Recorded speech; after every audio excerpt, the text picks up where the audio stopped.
How you all doing, my fine fellow friends? Thank you for joining me for another review. This is indeed a review.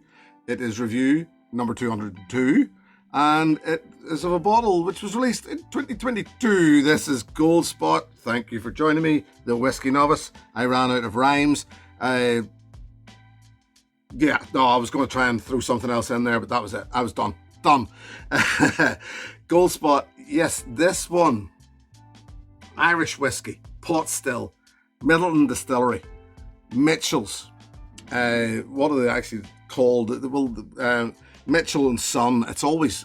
Mitchell's a name which appears so often in whiskey. You have to be very careful and get it right. Get it right, because we don't want to involve the Scottish ones in Campbelltown in this case. This is Mitchell and Sons. Who are Mitchell and Sons? They were grocers in Dublin. So 135 years. I can't be bothered doing the maths. It probably says on here 135 years before 2022. Mitchell's tied up with Jameson as it was then. Jameson. Well, let's face it. Jameson had their distillery there in Dublin, Bow Street. Mitchell's and Sons had their grocers in Dublin. Who were Mitchell's and Sons? Well, they were grocers, as I said. They traded, they dealt in wines. They were wine merchants. They were fortified wine merchants. They were wine merchants. It was a different time. We're talking the 1800s here, late 1800s. They were bringing in casks of wine, fortified wines, etc. What do? When you've bottled up that wine, you don't just, you don't get rid of that barrel. Barrels, casks were... they were something worth holding on to, something worth using again, because they were used for everything. So what did you do with it? Well, they approached Jameson. Jameson said, let's put whiskey in there. They stored the whiskey, sold it on at a later date. That's what it did. Same as Gilbey's, and that's a story for a different time, but Redbreast, think Redbreast. I'm sure most of you have heard that name. Irish whiskey. Gilbey's. Gilbey's were grocers from Dublin who used Jameson whiskey in their casks. So, same idea. So this Gold Spot 2022 was the 135th anniversary of that marriage between then Jameson and Mitchell and Sons. Well, Jameson now don't have their own distillery as such. They don't have that Dublin base in Bow Street. So they're in Midleton in Cork. So this is produced in Midleton and Cork, but it's still produced for that name, Mitchell and Sons. And this one, as I said, the Gold Spot 135th anniversary edition, a 9-year-old pot still. What's pot still? Quick reminder, at least 30% malted barley, at least 30% unmalted barley, and then any other grain. Don't let other reviewers confuse this one. That's the law behind pot still. 30% malted barley, 30% unmalted barley, and then any other grain. Now that's at least 30%, and then another grain. And it must be produced in a copper pot still. Can't be produced in a column still, for example. It's not that difficult. It's not that difficult. I'll not go into the story here as to what pot still is, as in why they make it in Ireland. Why, and I say Ireland, I know there's other countries in the world who are messing about with their pot still whiskey. It's a long story as to why Irish producers took this style of whiskey on, or why they started producing it. It was a tax dodge there. They'll leave it at that. This one there, it was released 2022 as an anniversary edition, and they released a 9-year-old, and it has been through quite a few different casks. And one of the reasons for that, the difference in casks and the casks that they were using, was as a celebration, because they brought in the wine here. A special release celebrating the 135th anniversary of the Mitchell's whiskey bonding tradition. So bonding, really storing whiskey in casks in a bonded warehouse. There, that's what bonding is. Gold Spot is matured for at least 9 years in a unique proportion of bourbon barrels, right? Sherry butts, right? Bordeaux wine casks. So that was them bringing that wine maturation back in, and port pipes. So, it's all good stuff. Non-chill filter doesn't say anything about colour being added, and bottled at 51.4%. There was a reason, and it doesn't say so on here. There's a reason for the 51.4%. It was something to do with proof. Can't remember off the top of my head. It might come to me. So look, that was an awful lot going on there. It's a lot of faff. Most of you will know, I'm sure most of you will know that I work in an Irish whiskey shop. I'm not kidding when I tell you that if I had £1 for every time somebody asked me for a bottle of Gold Spot, I could have bought a bottle of Gold Spot. What price is a bottle of Gold Spot? £100 to £140, roughly. If you can find it on a shelf of a shop, that's what they should be charging for it. It was so popular, and it never made the shelves of our shops. We never got a big enough allocation of it. A lot of places didn't, and that's why we were getting questioned so many times, have you got Gold Spot? No, we don't, because we didn't get an allocation big enough. So it was a very, very popular, very, very sought after thing. Once again, I'm going to suggest the flippers were buying it. There. Big, brown sugar and buttery start to this nose. Oh, it's fantastic. It's sharp. It's orangey. I love pot still whiskey, and this is a damn good pot still whiskey. Orange, yes. Hints of furniture polish, yes. And it's something that I almost come to expect of a good pot still from Midleton Distillery, is that hint of furniture polish. It's just something that seems to show up there. But it works. It very, very much works. It's a little oaky. I at the start of this, there's a story why I managed to get my hands on a bottle of this, and I toyed with should I open it or should I hold on to it, or what should I do? Shame on me. And then I went to an event in a bar which had Gold Spot, and I bought myself a dram of Gold Spot. And that night I came home and opened the bottle. That's how much I enjoyed it. It was fantastic down to about here, and then I found it a little oaky in here. It was just a little over oaked. Although, since I've done these tasting notes and coming back to this, I'm convinced it's settled down again. Maybe I was just going through a period where I was quite sensitive to oak.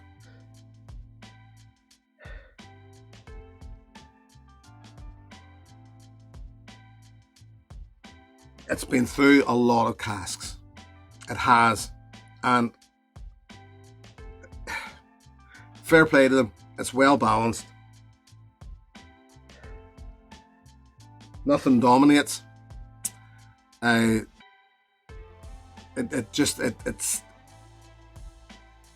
just covered well. I do like port cask finishes. I've got very into my wine casks. To say bourbon and sherry, well, that's pretty much everything that they're doing.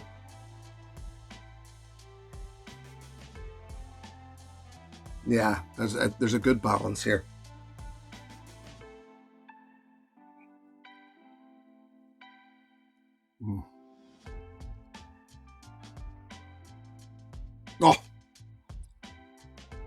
Oh, yeah, this is lovely. Once again, it's soft, it's buttery. It's deep, it's dark, sweet and sour arrival.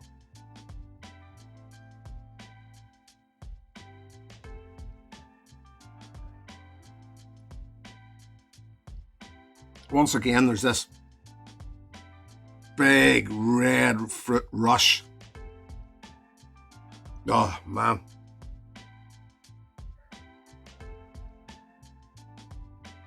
I would say, and that red, that's just leading me to that Bordeaux cask. It's leading me to those port pipes.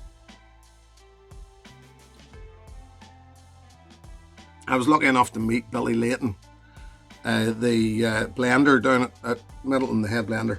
And do you know what? That's something. I mean, there's a guy who knows his trade. 30 years he's been down with Midleton. And I think he's quite, from what I could ascertain, I think he's quite proud of this. And rightly so. Rightly so. More orange.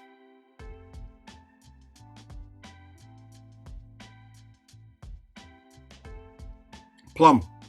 Stewed rhubarb. Is it oaky? Yes, it is, but it's not over oaked. It's not.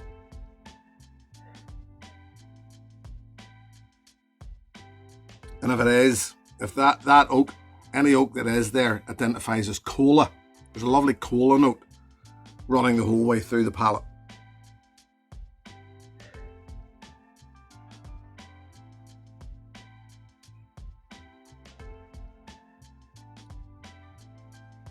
This is delicious. The spirit almost has an effervescence with it.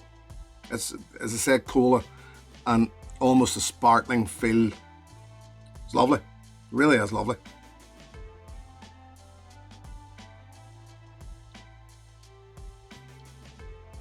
Finish is long, sweet, loads of that cola hanging on.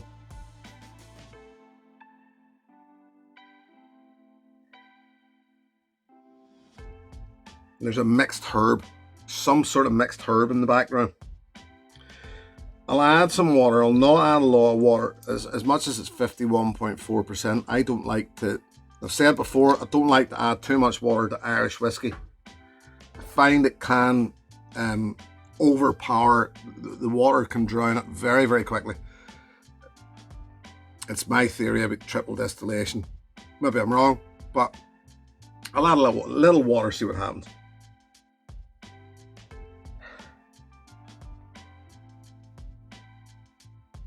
It's weird how much the water turns up the char in this. It's the char in the nose that really becomes noticeable as a with the additional water. It's almost so much that it's got that freshly drilled wood or something that's been freshly cut, where it's actually slightly charred, slightly burnt. And there's that puff of smoke that comes off it. Yeah. Now, with that said, all of those orangey notes and even cola's back in the nose and fruity notes are all still there. But just that little puff of char now as well.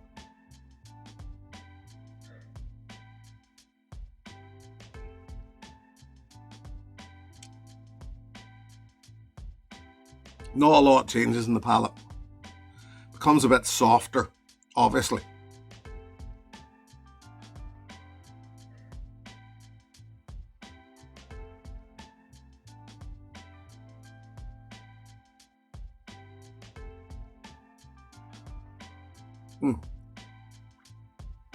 Oh, it's fantastic. It just is fantastic. To be bald, 51.4%, doesn't feel like it. Plays really well. This is me reviewing a ball that even if you did, man, well, most people I'm sure that were trying to get their hands on it couldn't. If you could, fair play to you. I hope you opened it. I hope you're enjoying it as much as I did. I'll drag this out as long as I can because I know I'm not going to be able to, well, highly unlikely I'll be able to get my hands on another bottle. So I'll drag it out while I can. If you see it in a dusty summer, even if you see this at £100, I know it's a 9-year-old whiskey. You see this at £100, is it worth it? This is where my struggle, my inner struggle kicks in. When it's limited, yeah, I think it is. I think it's fantastic. I think it's certainly worth £100. It's only a 9-year-old pot still. You add that amount of marketing, you add that amount of story to it, then they'll push the price up. But I just love it. I think it is fantastic. I mean, I do like a good pot still whiskey, and this is a good pot still whiskey. So let's just leave it at that.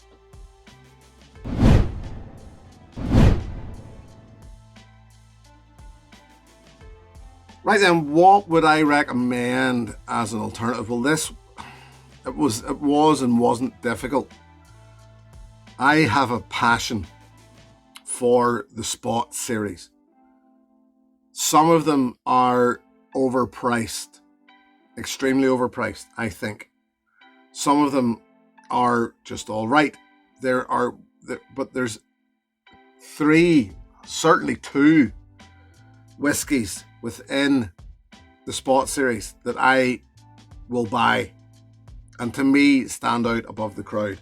And it's the wine finished green spots, and this one, the Leoville Barton, a Bordeaux finish. So you've got your Bordeaux cask there again. Now, this is available. This is fairly readily available. Excuse the pun. There's three wine finishes on the green spot that are within that sort of core range. I know they did the 10-year, so there might have been wine finishes in them, but I'm talking about the three ones that are sort of almost core range. Leoville Barton, this one, Chateau Montelena, which is a white Zinfandel cask finish, and Quail's Gate, which is a Pinot Noir, which I haven't actually tried yet. But this one and the Chateau Montelena, I absolutely love. To me, if you want to have a Spot whiskey in your cabinet, and one only, forget Red Spot, forget Yellow Spot, although they're good, they're fantastic. Forget what did I say? Blue. Forget blue. Forget green. You can forget green anyway. Buy the wine finished green spots, because they are fantastic. Bottled at 46%, it's just that extra body, whereas the standard green spot's bottled at 40%. The wine finishes are all bottled at 46%. It just brings that whole body back to it. And they're just fantastic wine finishes. Absolutely fantastic, I think. So if you don't beat yourself up, so many people were trying to get their hands on Gold Spot, and it was just, but I have to have a bottle of Gold Spot. Just buy the Leoville Barton or the Montelena, and you'll be treated to a fantastic whiskey. It doesn't need to be the Gold Spot. Like, I didn't probably do that any favours by saying, look, the Gold Spot is fantastic. It is fantastic, but so is the Leoville Barton. So is the Chateau Montelena.